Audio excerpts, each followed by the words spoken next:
అదే RTV app వార్తల్ని క్షణాల్లో చదివే అవకాశం ఉంటుంది. ఒక న్యూస్ పేపర్, ఒక టెలివిజన్ ఛానల్ మీ చేతుల్లో ఎప్పుడూ ఉంటాయి.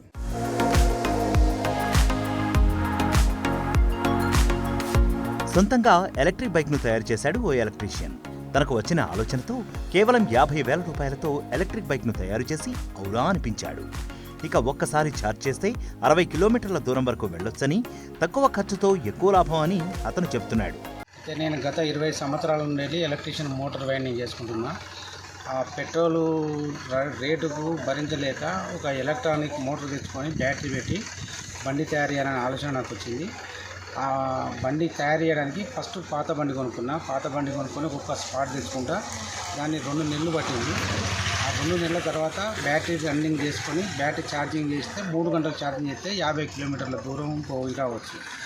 ఆ బండిని నేను తయారు చేసుకొని నేను దాన్ని నా ఎలక్ట్రీషియన్ వృత్తితోటి ఆలోచించి చేసిన, కానీ నేను బైక్ మెకానిక్ని కాదు. నేను మెకానిక్ వేరే ఉద్దేశం లేదు, ఎవరిని సహకరించలేదు. నేను సొంతంగా నా ఆలోచనతోటే నేను ఆ బైక్ని తయారు చేయడం జరిగింది. వరంగల్ జిల్లా చెన్నారావుపేట మండలం కోనాపురానికి చెందిన మల్లేశం ఎలక్ట్రీషియన్గా పనిచేస్తున్నాడు. వెండింగ్ పనులు చేసుకుంటూ ఖర్చులు వెళ్లదీస్తున్నాడు. అయితే బైక్ కొనే స్తోమత లేకపోవడంతో తానే ఒక బైక్ను తయారు చేయాలనుకున్నాడు. అనుకున్నదే తడవుగా 3,500 రూపాయలతో ఒక పాత బజాజ్ 100cc బైక్ను కొన్నాడు. అందులోని ఇంజన్ను తీసేసి 35,000తో కొన్న 48 వాట్స్ 750 వోల్టేజ్ లీథియం బ్యాటరీని ఫిక్స్ చేశాడు. దానితో పాటు 15,000 రూపాయలతో కొన్న 759 వాట్స్ మోటార్ కంట్రోలర్స్ను ఫిక్స్ చేశాడు. ఇక చివరిగా దానికి ఛార్జింగ్ పెట్టి బైక్ను నడిపించాడు. ఈ ప్రయోగం కాస్త సక్సెస్ అయింది. దీంతో కేవలం 53,500తో ఎలక్ట్రిక్ బైక్ను తయారు చేసి రికార్డు క్రియేట్ చేశాడు.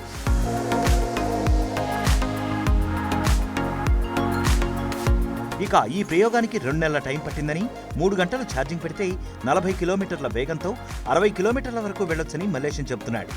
మార్కెట్లో ఎలక్ట్రిక్ బైక్ 1,00,000కు పైగా ఉండటంతో తక్కువ ఖర్చుతో దీన్ని తయారు చేసుకున్నట్లు చెబుతున్నాడు. ప్రభుత్వం ఆర్థిక సహాయం చేస్తే మరికొన్ని బైకులు తయారు చేస్తానని చెబుతున్నాడు.